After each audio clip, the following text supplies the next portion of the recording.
ఒకళ్ళను పని చేసించాలా ఎటకారం చేయొద్దు, ఏళ్ళని చేయొద్దు. మనం ఏంటంటే వాళ్ళ గురించి మంచి అనకున్నా కానీ వాళ్ళనైతే అదే రాంగు మాటలు మాట్లాడద్దు, రాంగ్ విషయంలో మాట్లాడుతున్నా అడ్ చేయొద్దు. మనం అడ్ చేస్తే ఏంటంటే వాళ్ళు చేసిన పని కూడా కరెక్ట్గా అనుకో, ఇక బాధపడకుండా చేసుకుంటారు. మనం చేసింది ఇది బాగా అడ్ చేస్తారు, వాళ్ళు జోకుగా తీస్తారు, జోకుగా మాట్లాడతారు. మనం మాట్లాడిన మాట జోకుగా మాట్లాడకుండా, ఎందుకంటే మంచి పని చేసినప్పుడు మంచిగా అనుకోండి. మీరు వాళ్ళ గురించి పట్టించుకోకుండ్రి, ఎందుకంటే మీకు నచ్చదు అనుకో వదిలేసేయండి వాళ్ళని. మీరు నచ్చుతుంది అనుకో మీరు మాట్లాడుండ్రి. కానీ ఇంకోళ్ళ నేలం చేసుడు, ఇట్లా ఎటకరం చేసుడు అవి అయితే నాకు నచ్చది.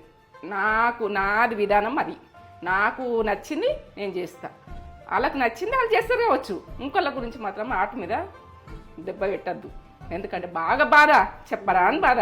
ఎందుకంటే వాళ్ళు చేసింది బాగా వెటకరం చేస్తారు.